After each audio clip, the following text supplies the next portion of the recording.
पुष्टाहार वितरण घोटाला सामने आने के बाद आंगनवाड़ी कार्यकर्त्रियों विभागीय अधिकारियों के खिलाफ प्रदर्शन किया। उन्होंने कहा कि वे अधिकारियों की सच्चाई को सामने लाने के लिए छिपे टोला में एकत्रित होकर धरना दे रहे हैं। साथ ही इन सभी आंगनवाड़ी कार्यकर्त्रियों ने आरोप लगाया कि 17 आंगनवाड़ी सहायिकाओं को बिना किसी जांच के निलंबित किया गया। धरने पर बैठी इन आंगनवाड़ी कार्यकर्त्रियों ने आरोप लगाया कि उनकी सहकर्मी सुनीता राजपूत को रात में उठाकर थाने में ले जाकर मारपीट की गई है और बाद में उन्हें छोड़ दिया गया। तो हम लोगों का है ना 5 महीने से मानदेय नहीं आ रहा है, जून जुलाई से लेके अब तक मानदेय नहीं आया हम लोगों का, और किराया भी हमारा आता नहीं है। अगर किराए के लिए भी हम मैडम से कुछ कहते हैं तो कहती हैं कि तुम इसमें से दे रही हो, कौन सी अपनी जेब से दे रही हो। नहीं, पुष्टाहार बेच के थोड़ी ना चलाते हैं, कुछ मानदेय में से करते हैं, कुछ पुष्टाहार में से करते हैं। मानदेय जो आता है अब तक तो नहीं आया ना 5 महीने से, अब 4 महीने बाद पुष्टाहार आया है, 4 महीने बाद आया बांटा। भाई ऐसा तो नहीं है कि हम पूरा ही खा गए।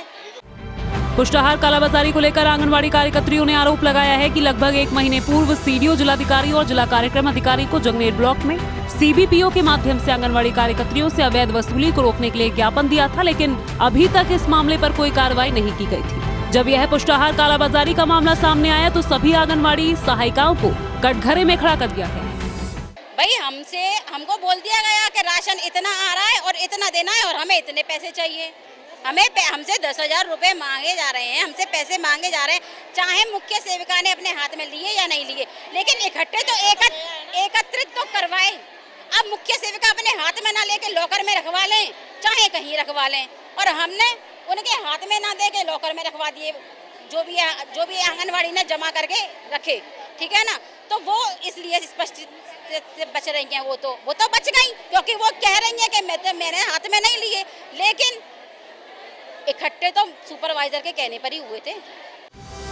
पूर्व राज्य मंत्री देवेंद्र कुमार चिल्लू ने बताया कि आंगनवाड़ी सहायिकाओं के साथ उत्पीड़न हो रहा है। असल में पुष्टाहार कालाबाजारी के मामले में मुख्य आरोपी ऊपर बैठे सभी अधिकारी हैं, जिनके माध्यम से आंगनवाड़ी सहायिकाओं पर दबाव बनाकर यह कार्य कराया गया है। आगरा जनपद में आंगनवाड़ी को लेकर कुछ शिकायतों को लेकर कुछ कार्रवाई हुई, उसमें आंगनवाड़ी कार्यकर्ताओं के खिलाफ मुकदमा दर्ज हुआ। इनकी सबकी पीड़ा ये है, हम तो अधिकारियों के आदेश पर काम करने वाले लोग हैं। जो अधिकारी हैं उनके खिलाफ कार्रवाई हो, उनके खिलाफ जो भी एक्शन होना है उनके खिलाफ एक्शन हो। हमारी तो पीड़ा ये है कि हमें निर्दोष होते हुए फंसाया जा रहा है।